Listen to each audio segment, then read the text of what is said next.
Kuku Raadios välja öeldud seisukohad ei pea ühtima Kuku Raadio seisukohtadega. Te kuulate Kuku Raadiot.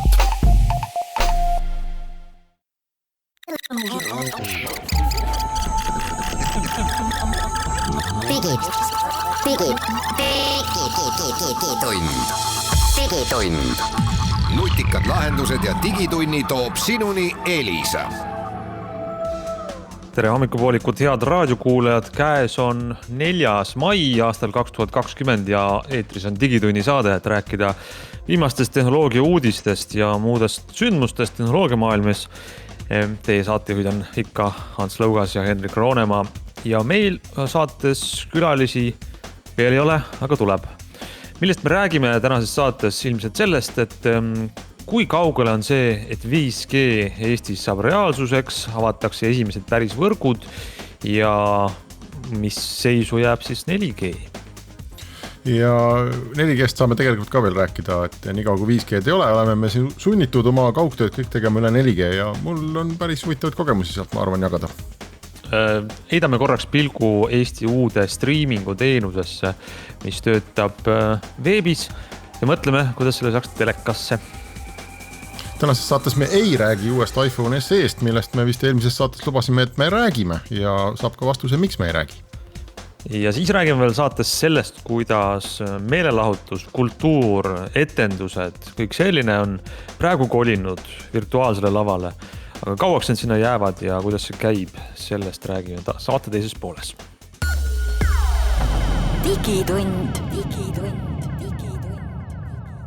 No nii, laseme siis Digitunni uudised valla ja esimene uudis on selline pigem ootus, et kui meil on praegu maikuu käes, siis see tähendab, et juba järgmisel kuul 2020 juunis võiks Eestis olla vähemalt mingigi selgus, et kas 5G võrgud avatakse, sest et 18 juuni hilisõhtul kell 23.59 on siis tähtaeg, millal saavad telekomifirmad esitada avalduse, et nad tahavad 5G võrgu avada ja nii kõik 3 suuremat telekomifirmat, Elisa, Tele2, Telia, suure tõenäosusega on juba kohe valmis seda võrku avama, kui nad on avaldanud oma avalduse teinud ja nad on konkursiga omale sageduse kätte saanud.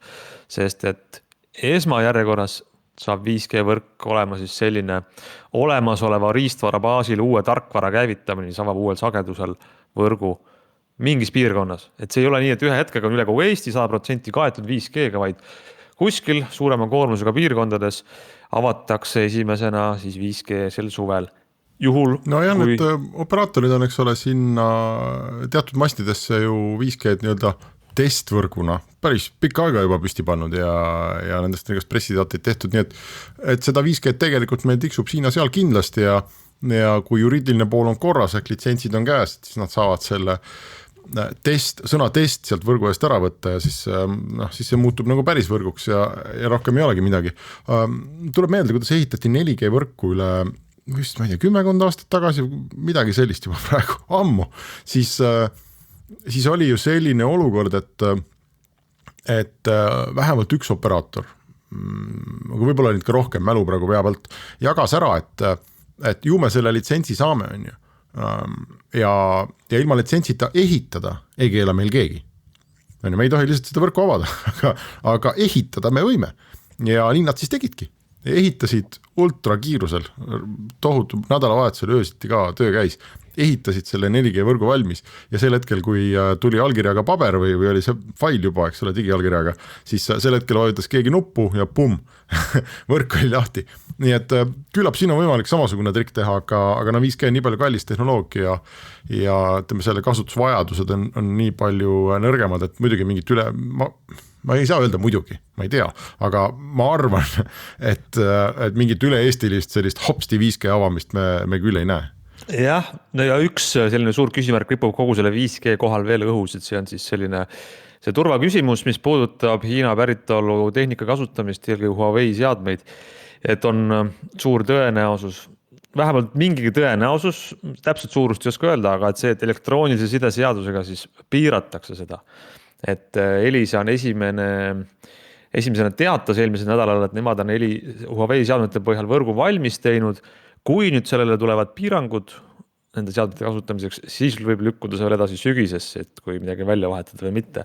Sellises olukorras me tegelikult ei ole varem olnud, et meil on ühe nagu riistvara piirang, mille taga võib seista kogu võrgu avamine, aga jah, no kuidas sul endale muide, Hanson, kas sina ootad seda 5G nüüd kuidagi või, et me oleme siin olnud paar kuud, eks ole, niisama ilma normaalsete netiühendusteta võib-olla või noh, et kes kodus ja nüüd tuleb selline suvine ringi liikumise aeg.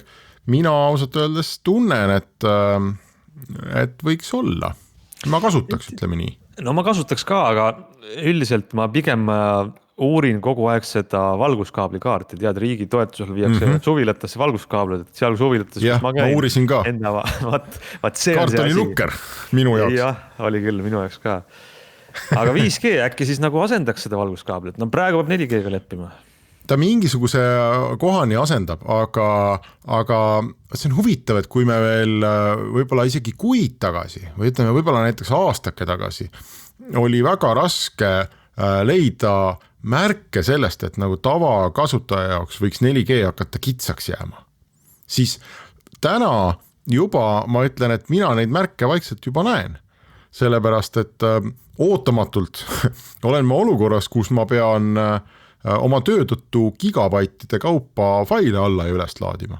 Kas või see sama raadiosaade, mida me siin sinuga teeme, on ma peast ütleks, ma ei tea, 0,5 gigabaiti kindlasti, kui ma kõik need rajad siin eraldi kokku võtta. Mida rohkem osalejaid, seda rohkem on sadu megabaite, neid ma laen alla, siis ma laen neid üles, vahepeal võib-olla käib ta mingist online teenusest läbi, kui ma otsustan midagi kasutada, ma laen jälle üles. Kas või ütleme üks tunnine videokonverents, selle andmeside mahtu me loeme kindlasti sadades megabaitides, kui mitte gigabaitides. Ja tarkvara uuendused, mis tulevad, ma siin arvutis üle arvuti tahtsin ennast uuendada 3,5 gigabaiti, palun. Ja tuleb. Ja näiteks suvilas, mis ei ole Tallinnast nagu väga kaugel, siis üks operaator võimaldab mulle üldiselt ikkagi selline 40-50 megabitti alla, suhteliselt stabiilselt. Ja see on okei. Võtsin, kuna teine operaator oli tunduvalt odavam piiramatu pakett, siis ma võtsin nende käest piiramatu paketi liitumise ja mõtlesin, ma olen väga kaval, et ma säästan praktiliselt pool raha praegu, eks ole, hinnakirja hindades. Ja siis selgus, et see teine operaator võimaldab mulle alla megabiti. Ja ma pole näinud varem sellist pilti, ma pean helistama, ma ütle ka neid nimesid välja siin, eks ole, aga ma pean helistama neile küsima, et kuulge, et kas tegelikult selle kaardiga nagu kõik hästi või et levi nagu on pulgad on, aga kiirust ei ole. Ja ma arvan, et me näeme, eks ole, seda, et tõenäoliselt on operaatoritel see liiklus järsult tõusnud võrkudes ja need gigabaidid lähevad järjest uljemaks, mida nii mina, sina kui kõik ülejäänud mobiilikasutajad alla laevad ja istuvad seal Zoomi konverentsides ja e-koolis või ülikooli loengutes on ju. Ja sellises olukorras nüüd ette kujutud, et see 4G hakkab jääma kitsaks ja mitte ainult võib-olla Tallinna südalinnas, vaid hakkab jääma kitsaks ka laiemalt Eestis. Järsku on seda väga võimalik ette kujutada.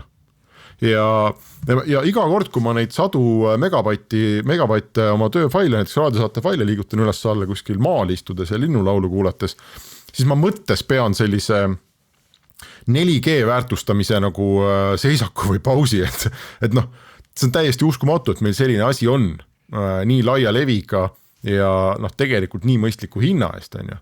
Et ei oleks, ma mäletan aega, kus me ei suutnud ettegi kujutada seda. Väga vinge, et see on, aga mulle tundub, et on väga hästi on praegu näha, kust selle kitsaskohad hakkavad tekkima ja väga hästi on näha, miks meil seda 5G vaja on. Ja põhimõtteliselt ma kirjutan alla sinu jutul, et see on nii ja ta levib ikkagi, levialal ju tegelikult väga viga ei ole. Ma olen sinuga nõus, et on kohad, kus see kiirused langevad ikkagi väga, väga nadiks, aga ma käisin sisuliselt Eestimaa nurga taga, mis on siis Pakri pankranniku, lähed sinna alla, pankranniku all oled, et sinust nagu üleval on kogu Eestimaa ja seal alla on ka 4G leviala, väga ilus. Ehk need kohad, kus 4G leviala on olemas, aga ma olen sinuga nõus, et see 2 muutust korraga, ühest küljest me enam ei istu kaabliga internetiga kontorites, vaid oleme eemal sellest ja teiseks kogu see virtuaalne kommunikatsioon on ju, mis on väga palju videopõhine. Et ma olen sinuga nõus, ootame 5G jah, aga tead, ma soovitaks raadiokuulajatele, kes tahab praegu mingit lahendust, no vaadake ikkagi, kas te saate kaabliga internetti endale kuhugi, kus te suve veedate. Jah, sellepärast, et kes iganes üritab teile väita, et 4G, 5G või mingi muu G hakkab asendama püsiühendust või et ärge muretsege, eks ole, et seda pole vaja, et mingi G asendab kaabliga püsiühendust, siis jällegi hetkel mina märka ei näe sellest, et see võiks tõeks osutuda, sellepärast, et meie vajadus gigabaitide järele jookseb kogu aeg eest ära. Me arvasime seda 3,5G puhul, on ju, me arvasime seda 4G puhul, et nüüd on küll 100 aastaks, et ei seda me nagu, et sul tuleb, eks ole, 50 megabitti alla, et ei seda me täis ei kuluta. Ja näed, eks ole, natukene aega hiljem me oleme olukorras, kus me kulutame, et see on tehnoloogial on selline omadus, et kõik need gigabitid ja megabitid ära kulutada, mis sulle antakse ja 4G on ikkagi, täna ta kindlasti, ütleme, piiri peal ei ole, ruumi on. Aga see ruum on väiksem, kui meile veel hiljuti tundus. Ja sõltub su naabritest, kui su kõrval on palju inimesi, kes ka seda kasutavad, siis lähebki nagu väiksemaks su kanal. Ja tegelikult juhtub üks aasta, üks päev juhtub 5G-ga see sama. Ja siis tuleb 6G. Siis tuleb 6G. Aga meil tuleb paus.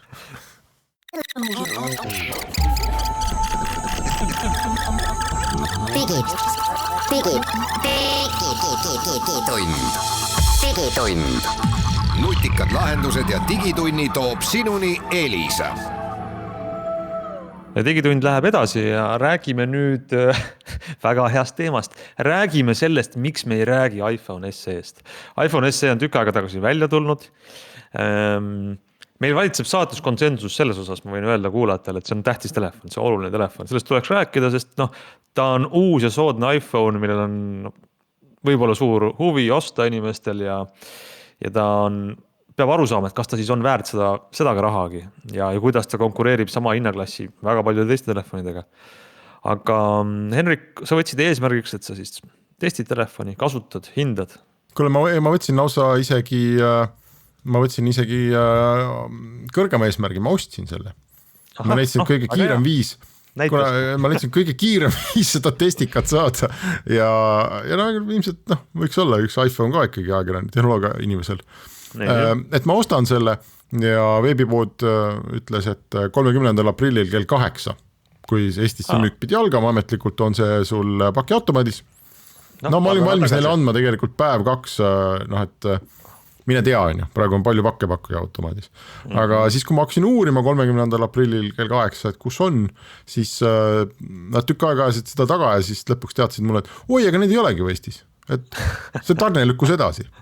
Ja nüüd, kui ma olen vaadanud, siis see tarne tundub, et ongi edasi lükkunud terve riigi jaoks. Need ei ole mitte kusagil. Igal pool on veel eeltellimine ja nüüd räägitakse 7. 8. maist. Nii et me isegi, ma ütleks järgmises saates tõenäoliselt ei saa veel sellest rääkida või võib-olla saate ajal kuller helistab mulle, et kus sa oled, et ma tahan selle telefoni anda. Aga ühesõnaga, me ei saa rääkida sellepärast, et seda ei ole. Ja ma ei tea, miks ei ole. Võib-olla ta läheb välismaal nii hästi kaubaks. Piirid minu teada ei tohiks olla kinni.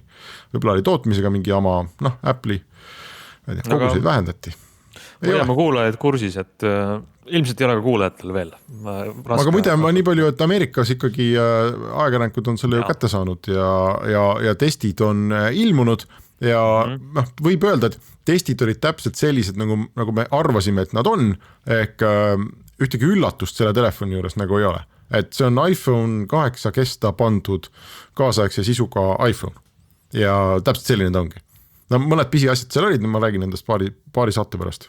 Ja seal on paar huvitavat nüanssi, aga räägime sellest järgmistes saadetes senikaua. Üks uus asi on jõudnud Eestisse, see on Jupiter. Oled sa Jupiteriga tuttav? Ma olen kuulnud, et selline asi on olemas ja rohkem ja ma olen korra pidanud vaatama sinna, et kuidas see kõik käib. Aga ma olen, et räägi mulle, Hans, 2 lausega, mis asi on Jupiter? Et Jupiter on uus voogedastusteenus või siis streamingu teenus. Ja neid tegelikult on Eestis juba üks jagu, kõik me teame Netflix ja ka igasugustel isegi telekanalitel on oma voogedastuskeskkonnad. Jupiter on siis see keskkond, kus Eesti Rahvusringhääling ERR juba hakkas edastama nii olemasolevaid saateid ja asju kui ka tegelikult kogu arhiivi sisu ja varasemalt litsentseeritud filmid, sarjad ja muud asjad. Ja see on eelkõige minu jaoks huvitav, et nad on teinud siis kättesaadavaks kogu oma arhiivi, mis mõnes mõttes on väga suur ja põnev ja Eesti vaatajale eriti huvitav, aga varem olnud nagu kohutavalt kehva kasutatavusega. See arhiivi keskkond ERR-is oli mingi flashiga töötavad asjad, mida mõnikord kõik ei saanud kätte ka. Ja Jupiter võiks olla selline ühe moodsa rahvusringhäälingu vääriline teenus, et klikid play ja asi mängib kohe hetkega. Nii, aga sa ütlesid võiks olla.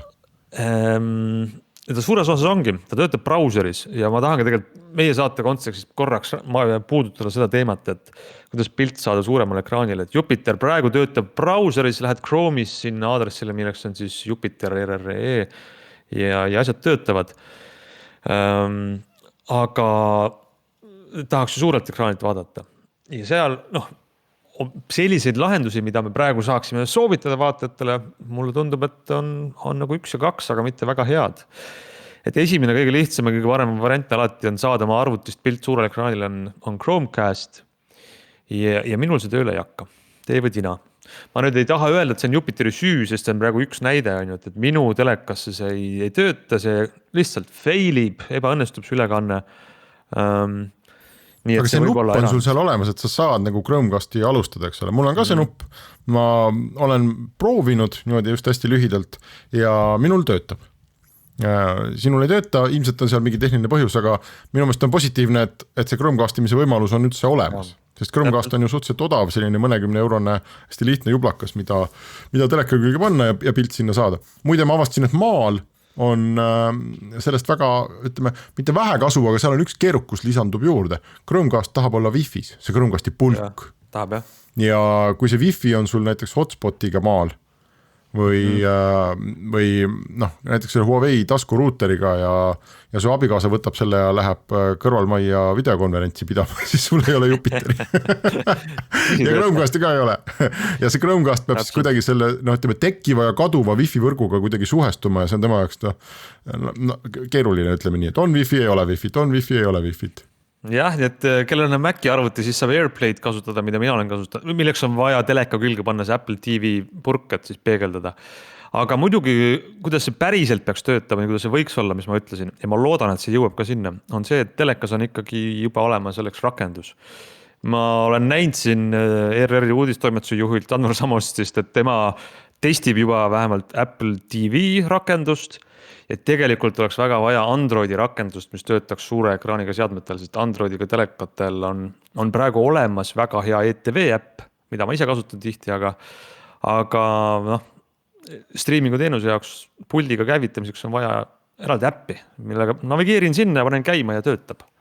Et see Chromecastimine ja ühendamine ja peegeldamine, see tegelikult on kõik nagu liigne häda.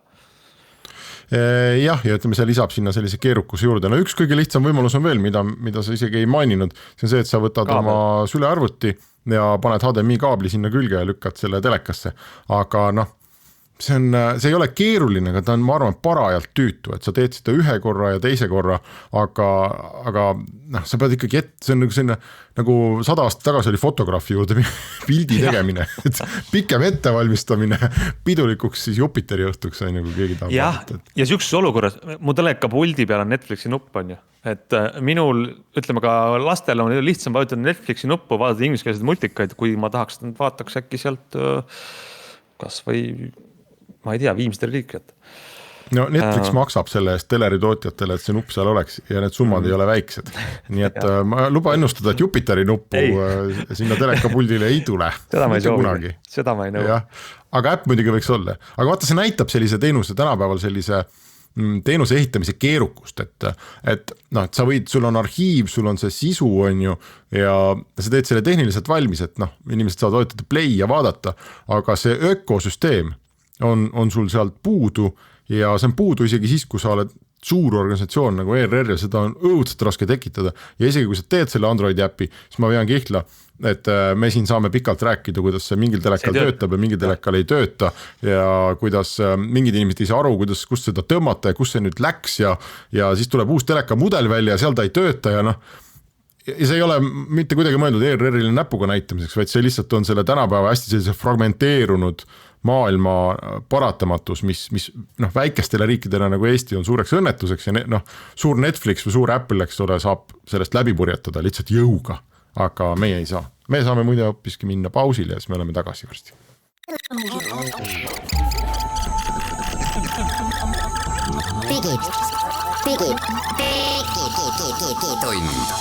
Digitund. Nutikad lahendused ja digitunni toob sinuni Elisa. Ja digitund läheb edasi ja meil on nüüd stuudios ka külaline, meie virtuaalses stuudios, ma rõhutan. Ja selleks on muidugi Kertu Popp Elisast, Elisa uute teenuste valdkonna juht. Tere Kertu, sa oled kuuldel. Tere Hans ja tere Hendrik. Teate, me kutsusime sind saatesse sellepärast, et rääkida sellest olukorrast, mis veel heal juhul mõned nädalad meil Eestis kestab, tõesti, loodame kõik seda. Ja see olukord on selline, kus me ei tohi tulla kokku ühte kohta suures hulgas. Ja me ei saa teha seda kõike, mis toob meile kultuuri, me ei saa kontsertidel käia ja kinos ja etendustel ja kõik seal mujal.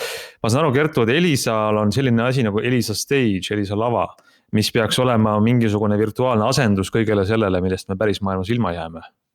Ma tunnistan ise, ma tean, et see on juba püsti ja töötab, ma ei ole ise ühegi Elisa Stage lava üritusel käinud, aga äkki sa teed kuulajatele korraks selgeks, kuidas see asi töötab? Jaa, muidugi.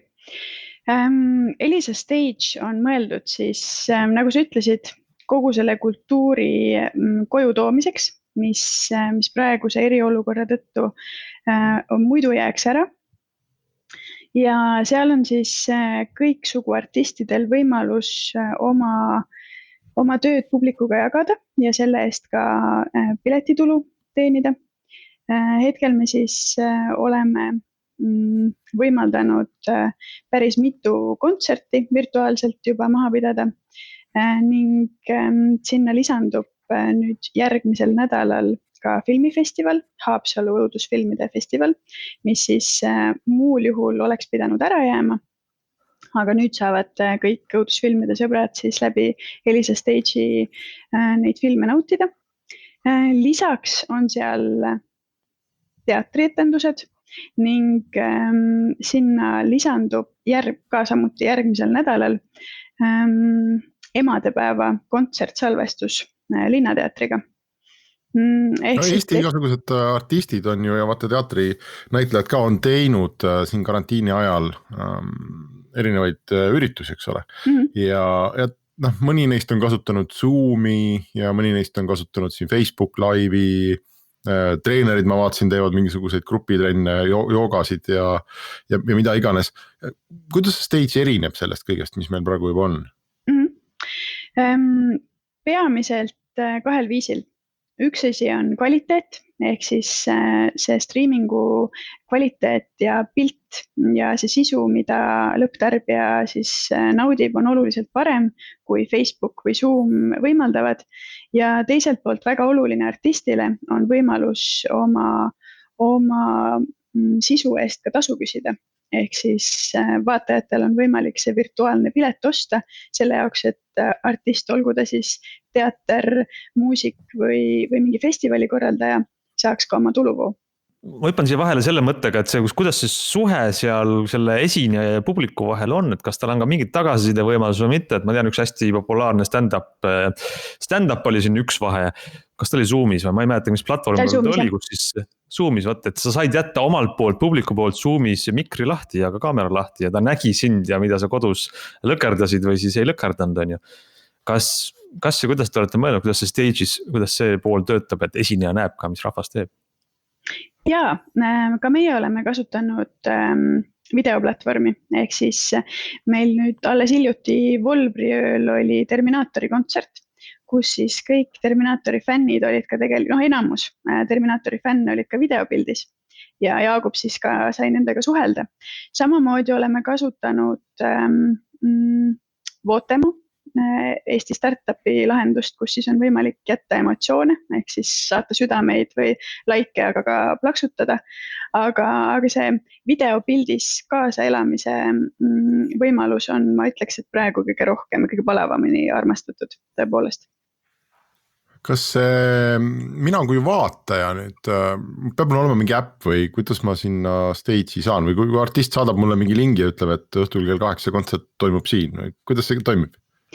See on tegelikult väga lihtne. Sa lähed lihtsalt elisastage.ee ning olenemata sellest, kes su kodust internetiteenust pakub või isegi olenemata sellest, kus kohas sa viibid, on sul võimalik sellest kontserdist osa saada. Sul ei pea olema mitte ühtegi äppi, kui sa ei taha interaktiivselt kaasa lüüa. Küll aga kui artist ise on soovinud publikuga suhelda ja sina soovid ka samamoodi siis rääkida, plaksutada, hüpata ja ennast näidata, siis on sul tarvis Zoomi äppi. Aga mis see siis tehniliselt nüüd ikkagi on siis, et mul on tarvis Zoomi äppi, aga ta ei ole nagu Zoom ja nagu on ja et räägi seda, meil on tehnoloogia saade, et räägi seda taust lahti. Jaa, no siin on 2 võimalust. Peamiselt siis enamus artiste, ma ütleksin siiamaani siiski, ei ole veel ennast sinna nagu Zoomi maailmasse viinud ja esinevad lihtsalt videopildis. Sellisel juhul Elisa Stage on kõik, mida sul vaja on ja publik siis läbi Elisa Stage'i naudib seda videopilti ja väga head helikvaliteeti. Küll aga kui ma olen artist, siis mul on mingisugune Elisa Stage'i nii-öelda artisti poolne äpp või? Jaa, sa saad siis eraldi juhendi, kuidas oma stream Elisa Stage'i saata. Ja tegelikult absoluutselt vahet ei ole, kas sa tahad seda teha käsikaameraga, iPhone'iga või sul on mingi stuudio, kus sa seda teed. See on selles suhtes ülilihtne, et sa lihtsalt kasutad enkooderit, saadad oma videostreami meile ja meie siis näitame seda publikule. Sul on tarvis välja mõelda artistina ainult see, et kas sa tahad, et sinu esitus oleks tasuta või siis mingi piletihinna eest. Kui see on piletihind, siis me pakume 2 erinevat võimalust piletite müügiks artistile. Üks on eelduspilet, mis tähendab siis seda, et publik enne ei näe mitte midagi, kui nad on siis pileti endale soetanud. Sisuliselt nagu kinos enne maksad ära ja siis näed sisu. Või siis aitähpilet. Aitähpileti puhul on siis võimalus kogu sisu nautida ja hiljem otsustada, millisel viisil sa artisti selle elamuse eest tänad. Aga kas ta nagu tehniliselt on mingi white label lahendus või mingi open source asi, mille te olete niimoodi kiiresti püsti pannud, et igati tore firma olete küll, aga ma ei usu, et mõne nädalaga nullist progetakse selline süsteem valmis. Jaa, me panime selle tõesti selles suhtes püsti vaid 2 päevaga ja kasutasime selle jaoks white label lahendust. Okei. Ja makselahendused on Eestis integreeritud, et netipangad ja kuidas sellega on? Just, ehk siis läbi pangalingi on võimalik maksta ja kui artist soovib siis nii-öelda aitähpiletit kasutada, siis meie partneriks on Fienta. Aga praegu on publikut pressib selliseid asju kasutama, see olukord on ju. Kas sa näed, et päriselt inimesed ja artistid tulevad siia veel tagasi ka eeldusel ja lootusel, et näiteks 17. maist või mõnest muust kuupäevast meil on nagu nii-öelda piirid lahti ja võib jälle koguneda kas või vabas õhus, et kas need lahendused elavad edasi ka? No eks see ole natukene ka piloot, et selle jaoks, et artistil oleks võimalik pärast eriolukorra lõppu selliseid lahendusi edasi katsetada, peavad platvormid püsti olema ja platvormid usaldusväärsed. Küll aga ma näen, et selliseid vabaõhuüritusi kindlasti online ei hakka üle võtma, aga teatrite ja väiksemate ürituste puhul on alati ka tulevikus see probleem, et kõik tahtjad ei mahu või kõik tahtjad ei saa kohale tulla ning sellisteks väiksemateks üritusteks võiks Stage jääda kasutusele ka tulevikus päris kindlasti. Kas Stage on ainult otse live pilt või on ka seal salvestus, et ma siis nii-öelda vaatana näiteks saan vaadata asja, millest ma eile maha jäin ja vaatan täna hiljem järgi või? Sõber räägib, et see stand-up oli nii hea on ju, ja siis ma ei vaadanud seda. Lähed ostad oma pileti ja vaatad üksinda saalis. Jaa, väga hea point. Stage jäävad kõik laivid ülesse ka, mis tähendab seda, et kui nüüd 10. magad maha selle uhke linnateatri kontsertetenduse, siis 11. on võimalik seda täpselt samamoodi nautida. Ehk siis ta koondab nii laive kui ka olnud salvestusi, et publik ei jääks sellest ilma.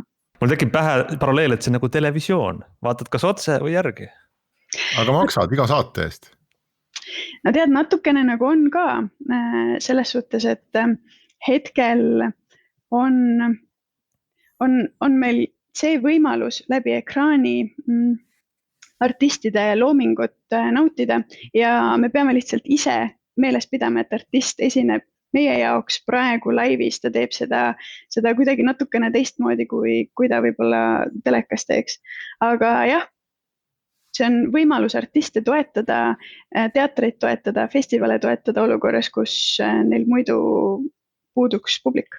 Olgu, aga aitäh sulle, Kertu. Jätkame siin oma saadet teiste teemadega. Elisa Stage on elisastage.ee, ma saan aru, jah? Just, täpselt. Tulge testiga. Olgu, nii et minge vaatama, aga meie läheme siit pausile.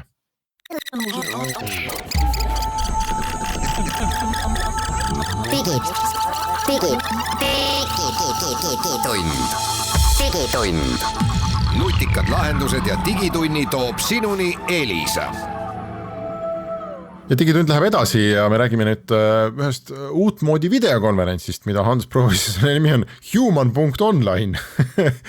Nimi on väga ambitsioonikas. Mis asi see on ja miks see teistmoodi on ja miks sa üldse proovisid seda?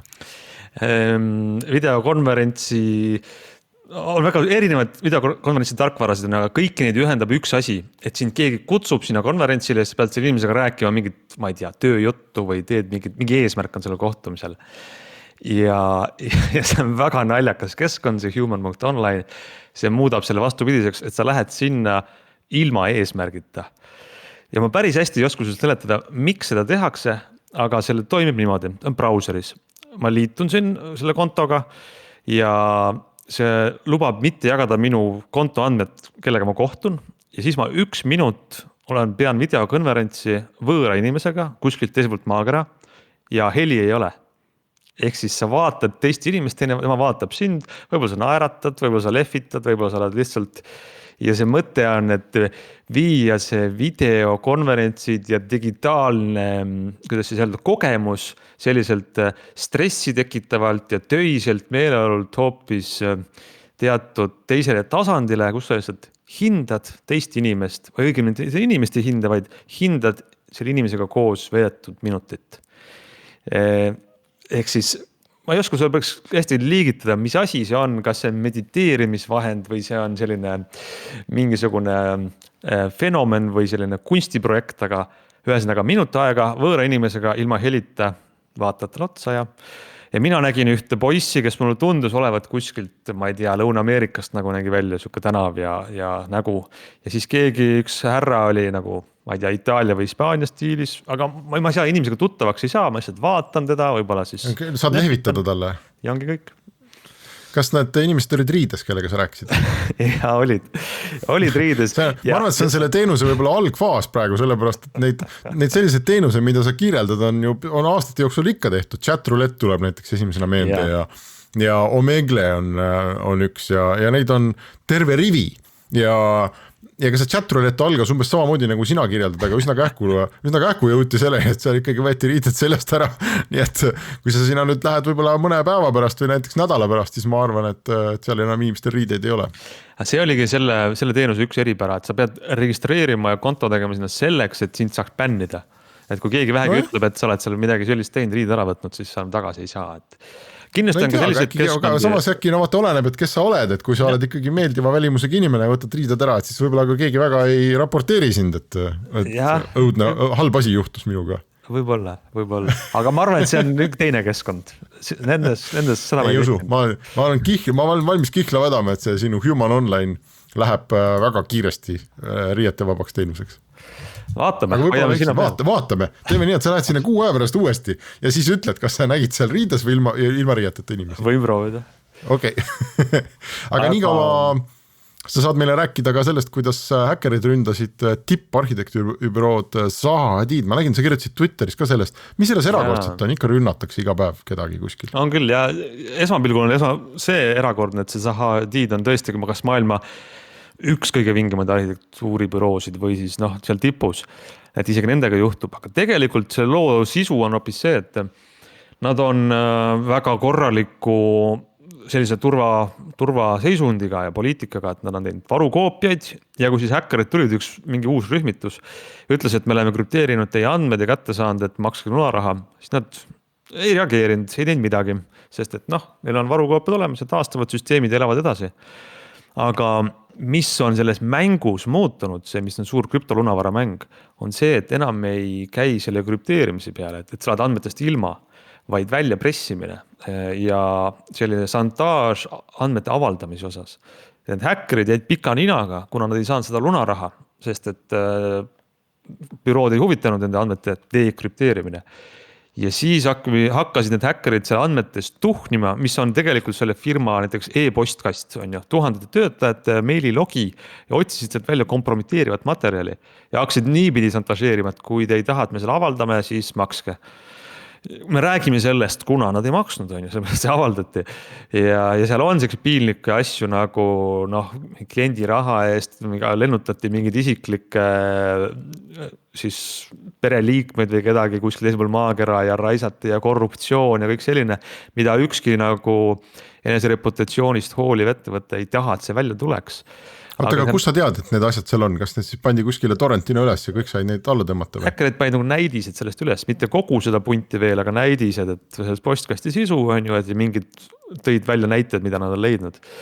Ehk siis mitte ainult ei ole asi selles, et keegi tuleb ja krüpteerib su andmed ja siis maksad raha, saad tagasi, taastad varukoopiast, vaid nüüd on läinud asi nii kaugel, et sisuliselt hakatakse sind ikkagi täiesti šantažeerima. Ja piisab sellest, et sa esiteks hoiad oma IT-süsteemid korras, et sul on varukoopiad ja viimased turvaaugud paigatud ja nii edasi. Ja teiseks oled ka piisavalt nii-öelda puhta südametunnistusega, et sa tead, et kui keegi kunagi sinu töökirju loeb, siis on see kõik seaduse ja eetika normide järgne. Aga mis seal siis sai? Kas nad nüüd on selline vägikaika vedu või?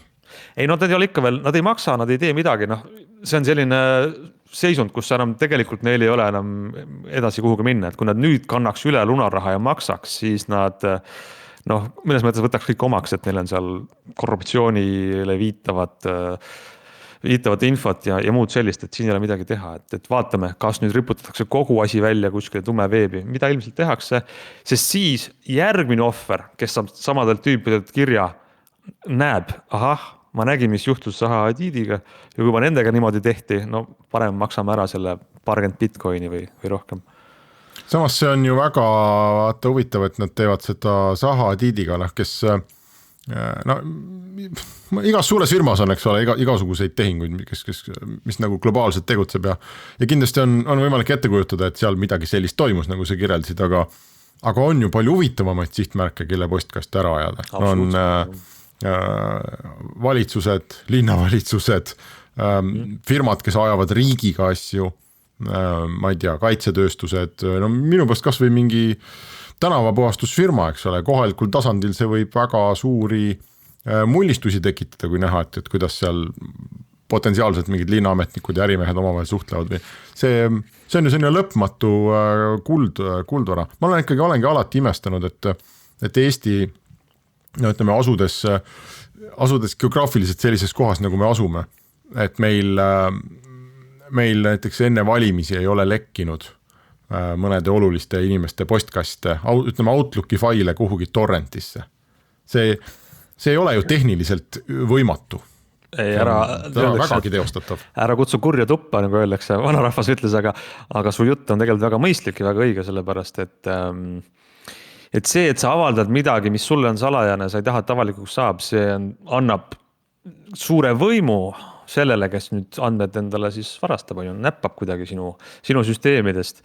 Ja see tegelikult Zaha Hadid ei ole siin kindlasti esimene, et siin tegelikult eelmise aasta lõpus juba olid selliseid juhtumeid näha, et ta läheb sinna, et asi pole ainult häkkimises, mis eeldab seda, et need kurjategijad peavad olema nutikamad, et sul ei piisa sellest, et sa oled nutikas häkker ja suudad sisse murda ja saad IT-s orienteerud, vaid sa pead aru saama nagu ikka tõsine, kuidas siis öelda, šantažeerija, sa pead aru saama, mis on sinu see võimupositsioon selle ohvri üle, milliste andmetega saad sa sundida teda siis maksma ja millisega sa ei tööta. ehk see on nagu kõrgema taseme organiseeritud kuritegevus internetis. Tõsi ta on, aga meie saade on sellega läbi. Aitäh kõigile kuulajatele ja kohtume jälle nädala aja pärast.